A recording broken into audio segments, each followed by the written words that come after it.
Hello, Gus. Welcome back to MetalKaoz. Nice seeing your face. Yeah, hey, good to be back. How's everything in Greece? It's good. It's getting cold here. Come on, it cannot be colder than Chicago. But anyway, I will let this. Probably not, yeah. Probably not. But yeah, for Greece, it's a little bit chilly. Good. The album was ready around at the end of 2023, correct? Yeah, the album has been ready since summer, end of summer. Wow. Why the delay? Do you know? Well, when you finish an album, it takes a few months to set everything up, the singles, the artwork, the videos. So yeah, it's pretty common. Like when you finish an album, it can be up until a year until you release it sometimes. Yeah, yeah. Last time we talked about the live album. You mentioned that you were waiting for the cover artwork to be done and actually I think you pick an album title. So let me ask you this. What input did you give to Costin about the album cover artwork? Well, I basically told him a lot of the stuff that the lyrics were about. Mm-hmm. Just gave him some incentives about it, and I sent him a couple of songs to listen to get inspired. I told him about the different ideas and things that were going on lyrically, like about some of the themes that were a little bit like inside the instincts and feelings that are inside a human mind. Um, the good and evil, the war, love, destruction, jealousy, a lot of the things that we talk about, like from a social political kind of aspect. And I think he came up with this nice collage of different faces. Right. And I think each face sort of represents some of these things. If I were to choose what songs you sent him, I would say Salvation Day, Destiny is Calling, and maybe Land of Chaos, maybe? Close? I don't remember what I sent him.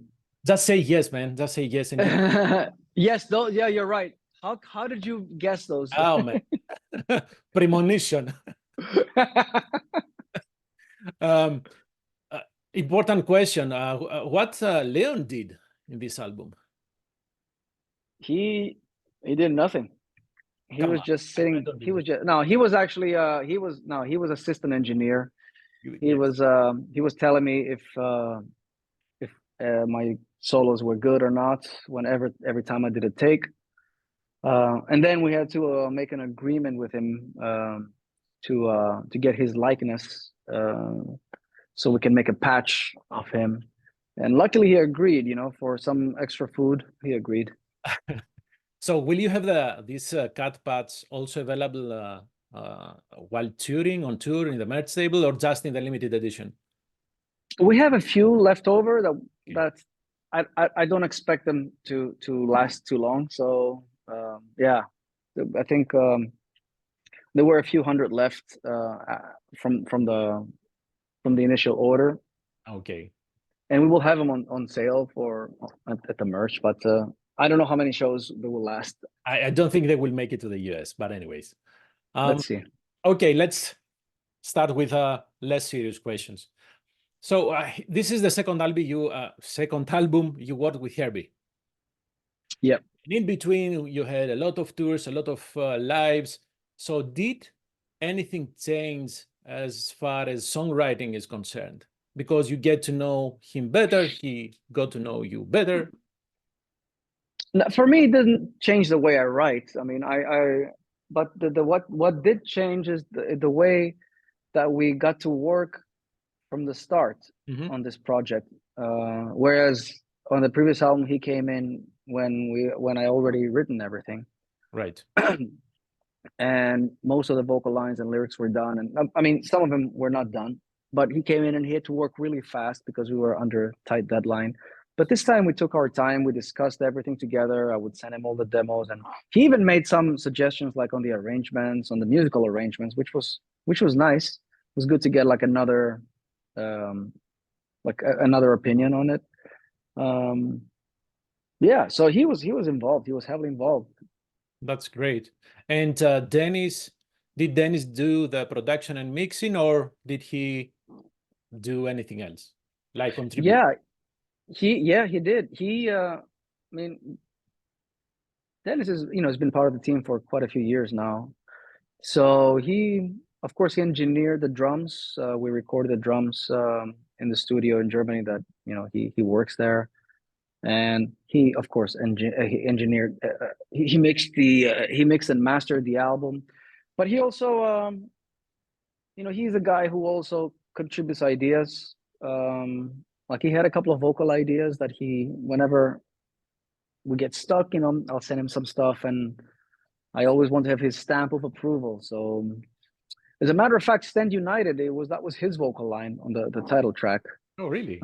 Yeah, because I had sent him that power metal track, the demo, and he got back to me one day and said, "I think I have a really good chorus line for your power metal song," and he sent it to me, and he was mumbling some lyrics, because usually when we have the first batch of lyrics, it's just random words.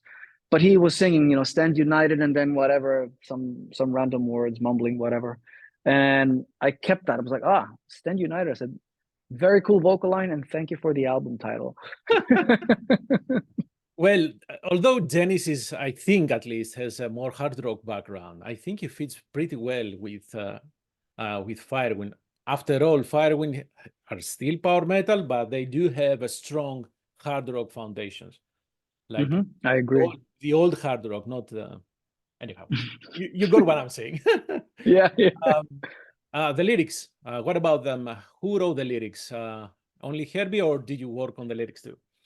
No, actually, both me and Herbie, and a little bit Dennis as well. So yeah, each song had its own theme, and sometimes I would have a verse and Herbie would complete the second one.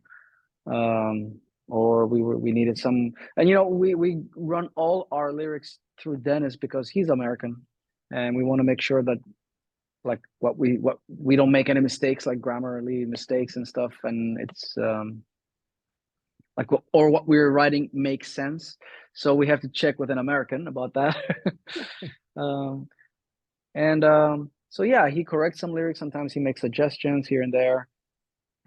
So yeah, it was a team effort. Yeah, I was involved more in lyrics this time. Like usually in the past, not at all. But this time, I wrote quite a bit of lyrics. And going back to the songs that I mentioned before about the cover artwork, I think Salvation Day, Destiny's Calling, and maybe Land of Chaos, they have some connection lyrically. Talking about Destiny's Calling. Yeah, Destiny's Calling is a song that Herbie did the lyrics for, and from what he told me, it's a song about karma. That kind of thing, like what you give is what you get, and what comes around goes around, blah blah blah, that kind of thing. Salvation, did you mention Salvation Day? Yes. Salvation Day, actually, I got inspired by it, and I wrote the lyrics for that mainly after that big train accident happened in Greece last year. We were on tour when we heard the news, and it was just a bit frustrating and, like angry a little bit about this. And of course, very embarrassing to see news like that from your country. And so sad that so many people died. So anyways, I was inspired to write those lyrics about that song. And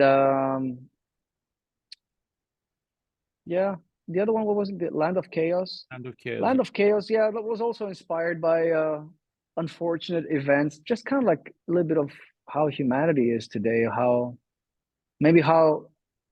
less of humanity we have in us today. Nicely put. And maybe, yeah, and just the fact that really, I mean, nobody really cares what's going on. Everybody just looks after their own ass, and somebody can be breaking into somebody else's house right next door, and like nobody does anything. No, yeah, everybody just keeps quiet. It's interesting because, during the pandemic and during the lockdowns, everybody was saying it's time to reflect, time to look at yourself, improve yourself. And Yeah, I think we came out worse than we were. I agree. I agree. Of I don't know course, about how it is. I don't know how it is in America, but in Greece now it's you get that feeling of cannibalism a little bit, you know? I think this is universal. It has no borders. Yeah, probably. Because I think the lockdowns and that whole those 2 years left a big scar on everybody's on Yeah. everybody's character, on everybody's soul, Mhm. whether they know it or not. And Again, yeah, who cares? Who cares? Right? yeah, It is what it is. exactly.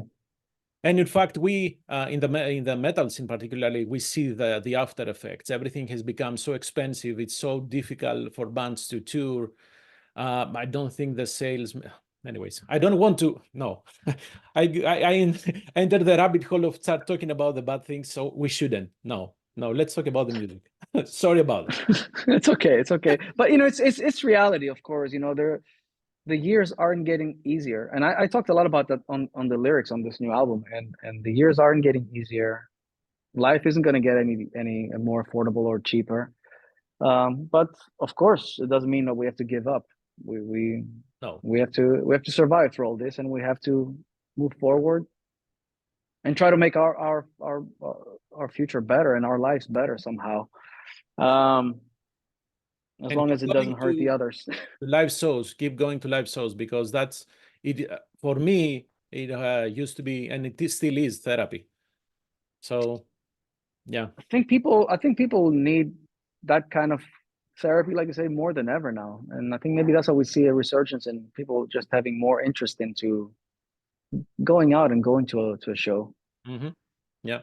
Hey, Herbie, I didn't know Herbie could act in the video Salvation Day. He's actually, Yeah, it's pretty good, huh? he's really good. Multi-talented man. You have a cover, Talking in Your Sleep. So first of all, who had the idea to do that? Is this the replacement for Maniac? Yeah, I had the idea. And no, it's not the replacement for Maniac. It's just one of those songs that is on the radio here in Greece a lot. And we were struggling to find a cover because all the 80s pop songs have they've been done over and over by metal bands.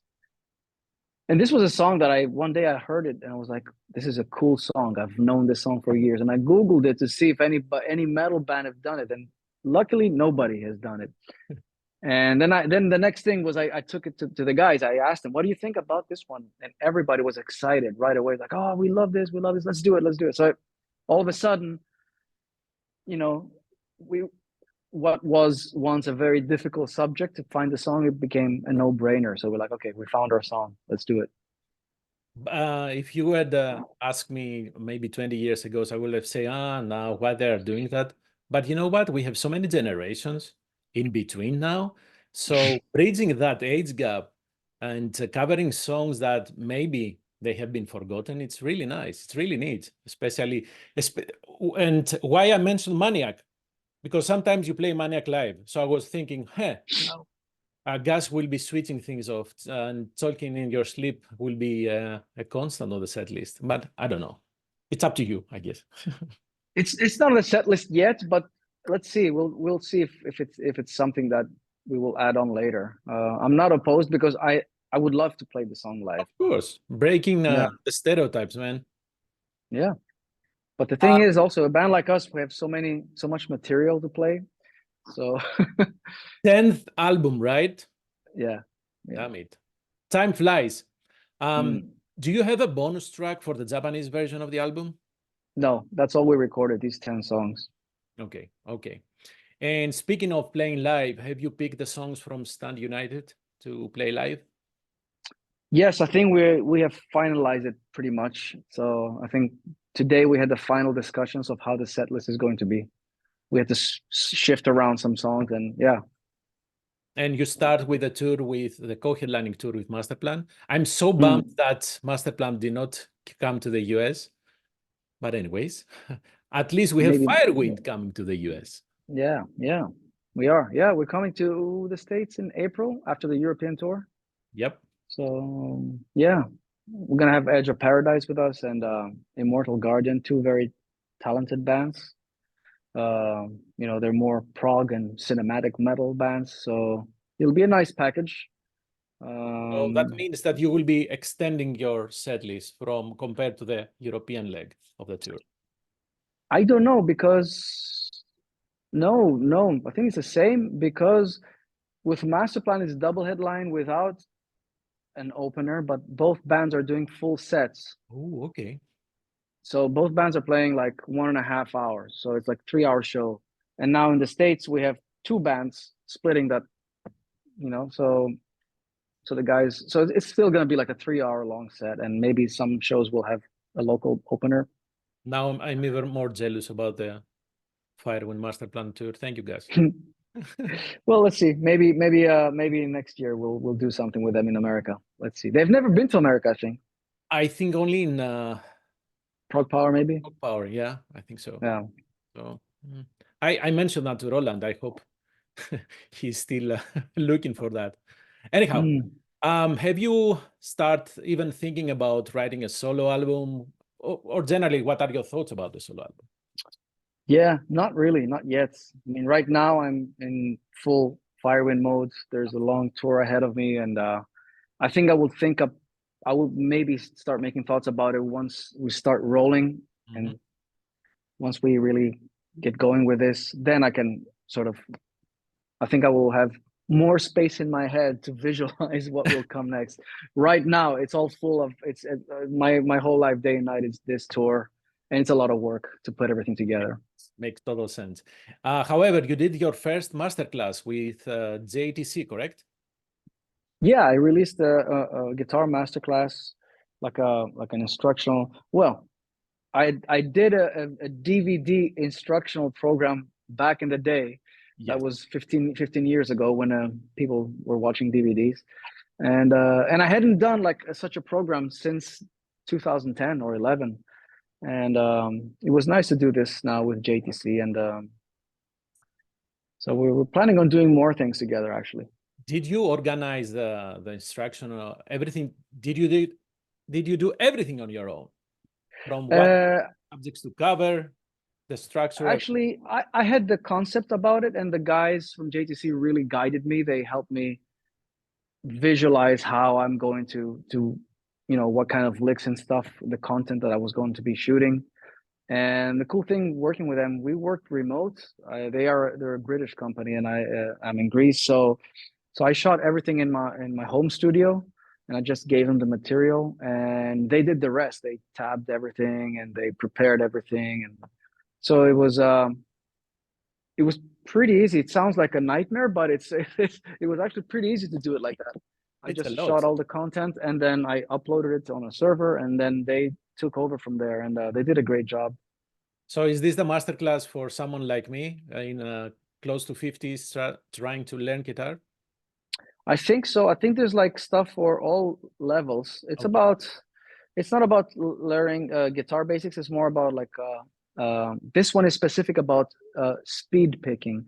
Okay. So for somebody who wants to learn how to play fast or all these things, play more technical, there's a lot of ideas for beginners, intermediate, and more advanced stuff in there. Yeah. You were kind. Thank you, Gus. No, but this is what the program is about, actually. Yeah, I'm joking. That's about it. Thank you for your time. I know that you have a tight schedule.